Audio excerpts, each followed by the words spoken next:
Bakery item ತಿನ್ನೋ ಮುನ್ನ ಎಚ್ಚರ ಎಚ್ಚರ.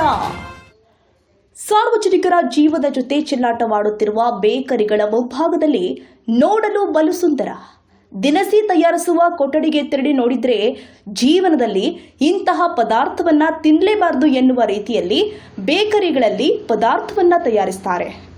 ಬೇಕರಿ ತಿನಿಸುಗಳನ್ನ ತಿನ್ನೋ ಮುನ್ನ ಹುಷಾರ್. ದುಡ್ಡಿನ ಆಸೆಗಾಗಿ ಕೆಮಿಕಲ್ ಕಲರ್ ಬಳಸಿ ವಿಷ ಹಂಚಿಕೆ. ನೀವು ತಿಂತ ಇರೋ ಕೇಕ್ ಮತ್ತು ಸ್ವೀಟ್ಸ್ ತಿನಿಸುಗಳು ಫುಲ್ ಡೇಂಜರ್. ಹಾನಿಕಾರಕ ಕಲರ್ ಹೊಟ್ಟೆಗೆ ಸೇರಿದ್ರೆ ಜೀವಕ್ಕೆ ಆಪತ್ತು. ಡೇಂಜರ್ ಕಲರ್ ಹಾಕಿ ತಯಾರು ಮಾಡುತ್ತಿರುವುದು.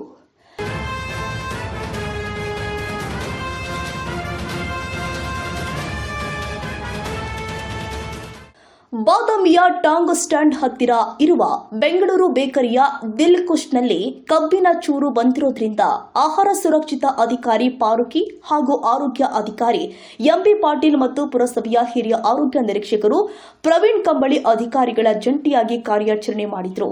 ಕೆಲವು ತಿಂಡಿ ತಿನಿಸುಗಳನ್ನು ಹಾಗೂ ಕೇಕ್ ತಯಾರಿ ಮಾಡುವ ಕೆಮಿಕಲ್ ಡಬ್ಬಿ ಹಾಗೂ ಕಲರ್ ಬಾಟಲ್ಗಳನ್ನು ಮತ್ತು ಹಣ್ಣಿನ ಜ್ಯೂಸ್ ತಯಾರಿಸುವ ಕೊಳೆತ ಹಣ್ಣುಗಳು ಕೂಡ ಪರೀಕ್ಷೆಗಾಗಿ ವಶಕ್ಕೆ ಪಡೆದುಕೊಂಡಿದ್ದಾರೆ. ಅನು ಸ್ವೀಟ್ಸ್ ಅಂಗಡಿಯಲ್ಲಿ ಮೈಸೂರು ಪಾಕ್ ಮೇಲೆ ಕಾಲ್ ಇಟ್ಟು ಕುಳಿತಿರುವ ದೃಶ್ಯ. ಈ ಅಂಗಡಿಯೂ ಕೂಡ ಬೆಂಗಳೂರು ಬೇಕರಿ ಅವರದ್ದೇ ಆಗಿದೆ.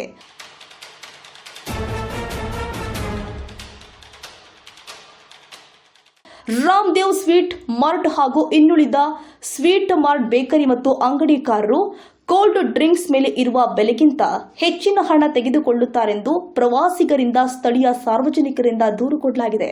ಆದರೆ ಬಾದಾಮಿಯಲ್ಲಿ ಹಲವಾರು ಬೇಕರಿ ಸ್ವೀಟ್ ಮಾರ್ಟ್ ಅಂಗಡಿಗಳನ್ನು ತೆರೆದು ಕಳಪೆ ಮಟ್ಟದ ಪದಾರ್ಥ ತಯಾರಿಸಿ ಮಾರಾಟ ಮಾಡೋದ್ರೊಂದಿಗೆ ಎಕ್ಸ್ಪೈರ್ ಆಗಿರುವಂತಹ chips, Kurkure, biscuit, cold drinks, chocolate, ನೀರಿನ ಬಾಟಲ್ ಇಟ್ಟು ಜನರ ಜೀವನದ ಜೊತೆ ಚೆಲ್ಲಾಟವಾಡುತ್ತಿದ್ದಾರೆ. ನೋಡಿ ವೀಕ್ಷಕರೇ, ಎಷ್ಟು ಇದು 35 ರೂಪಾಯಿ ರೇಟ್. ಅದು ಎಷ್ಟು ರೇಟ್? ಎಷ್ಟು 50 ಹೋದಲ್ಲ. ಇದು 35 ರೂಪಾಯಿ ರೇಟ್ ಇರುತ್ತೆ. ಆಯ್ತು ಸರಿ.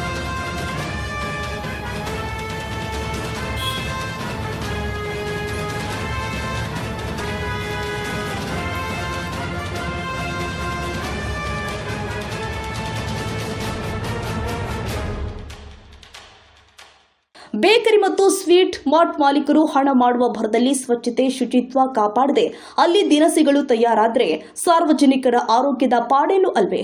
ಬೇಕರಿಗಳಲ್ಲಿ ನಾವು ಆಡಿದ್ದೇ ಆಟ ಎನ್ನುವಂತಾಗಿದ್ದು, ಇವರಿಗೆ ಆಹಾರ ಇಲಾಖೆಯ ಹಾಗೂ ಆರೋಗ್ಯ ಇಲಾಖೆ ಮತ್ತು ಪುರಸಭೆ ಅಧಿಕಾರಿಗಳ ಯಾವುದೇ ಭಯವಿಲ್ಲದೆ ಕಳಪೆ ಮಟ್ಟದಿಂದ ಶುಚಿತ್ವವಿಲ್ಲದೆ ತಯಾರಿಸಿದ ಉತ್ಪನ್ನಗಳನ್ನು ರಾಜರೋಷವಾಗಿ ಮಾರುಕಟ್ಟೆಯಲ್ಲಿ ಮಾರಾಟ ಮಾಡಲು ನಿಂತಿದ್ದಾರೆ. ಸಂಬಂಧಪಟ್ಟ ಅಧಿಕಾರಿಗಳು ಕಣ್ಣುಮುಚ್ಚಿ ಕುಳಿತಿದ್ದಾರೋ ಏನೋ ಎನ್ನೋ ಪ್ರಶ್ನೆ ಸಾರ್ವಜನಿಕ ವಲಯದಲ್ಲಿ ಭಾರಿ ಚರ್ಚೆಗೆ ಗ್ರಾಸವಾಗಿದೆ. ಬಾದಾಮಿ ನಗರದಲ್ಲಿ ಸುಮಾರು ಬೇಕರಿಗಳನ್ನ ಮಾಡಿದ್ದು ಹಣ ಮಾಡುವ ಭರದಲ್ಲಿ ಸಾರ್ವಜನಿಕರ ಜೀವದ ಜೊತೆ ಚೆಲ್ಲಾಟವಾಡುತ್ತಿದ್ದಾರೆ.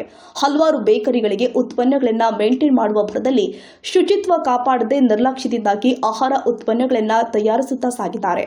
ಆಹಾರ ಉತ್ಪನ್ನಗಳನ್ನು ತಯಾರಿಸುವ ಕೋಣೆಗೆ ಅಧಿಕಾರಿಗಳ ಜೊತೆಯಲ್ಲಿ ವಿಡಿಯೋ ಮಾಡಲು ಹೋದಾಗ ಕೊಳೆತ ಕೇಕ್, ಮೂಲೆ ಸೇರಿದ ಡಬ್ಬ, ಕಸ್ಪೋರ್ಕೆ, ಹೊಲಸು ತುಂಬಿದ ಕೇಕ್ ರಟ್ಟುಗಳು, ಅನೈರ್ಮಲ್ಯದಿಂದ ಕೂಡಿದ ಅಡುಗೆ ಎಣ್ಣೆ, ಹೀಗೆ ಸ್ವಚ್ಛತೆ ಕಾಣದೆ ಬಿದ್ದಿರುವ ದಿನಸಿ ಪದಾರ್ಥ ಹಾಗೂ ಕೇಕ್ ಮತ್ತು ಸ್ವೀಟ್ಸ್ಗಳನ್ನು ತಯಾರಿಸುವವರು ಟೋಪಿ, ಹ್ಯಾಂಡ್ ಗ್ಲೌಸ್, ಜಾಕೆಟ್ ಹಾಕದೆ ಆಹಾರ ಉತ್ಪನ್ನಗಳ ತಯಾರಿಸಲಾಗ್ತಾ ಇದೆ.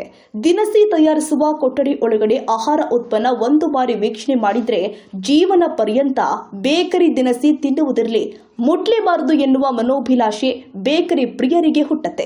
ಸ್ವಚ್ಛತೆ ಶುಚಿತ್ವ ಕಾಪಾಡದೆ ಆಹಾರ ಉತ್ಪನ್ನ ಅಥವಾ ತಯಾರು ಮಾಡುವ ಬೇಕರಿ ಮತ್ತು ಹೋಟೆಲ್ಗಳಿಗೆ ಪರವಾನಗಿ ನೀಡುವ ಸ್ಥಳೀಯ ಆಡಳಿತದವರು ಹಾಗೂ ಆಹಾರ ಇಲಾಖೆಯವರು ತಮ್ಮ ಇಲಾಖೆಯ ರೂಲ್ಸ್ಗಳನ್ನು ಕಡ್ಡಾಯವಾಗಿ ಪಾಲಿಸದೇ ಇರುವ ಅಂಗಡಿಯನ್ನ ಸೀಸ್ ಮಾಡಿ ಅವರ ಪರವಾನಗಿ ರದ್ದು ಮಾಡಬೇಕು. ಇಂತಹ ಅಂಗಡಿಗಳಿಗೆ ಇಲಾಖೆ ಅಧಿಕಾರಿಗಳು ಆಗಾಗ ಭೇಟಿ ಕೊಟ್ಟಾಗ ಮಾತ್ರ ಆಹಾರ ಸುರಕ್ಷತಾ ಕ್ರಮಗಳನ್ನು ಅಂಗಡಿಯವರು ಪಾಲಿಸಲು ಸಾಧ್ಯವಾಗ್ತಾ ಇದ್ದು, ಕಳಪೆ ಆಹಾರ ಉತ್ಪನ್ನ ಮಾರಾಟ ಮಾಡುವ ಬೇಕರಿ ಅಂಗಡಿಯನ್ನ ಆಹಾರ ಇಲಾಖೆ ಸೀಸ್ ಮಾಡುವುದೋ ಇಲ್ವೋ ಎಂಬುದನ್ನು ಕಾದು ನೋಡಬೇಕಾಗಿದೆ. ರುದ್ರೇಶ್ ಬಾ ಹುಣಸಿಗಿಡದ ನವಕರ್ನಾಟಕ ಟಿವಿ.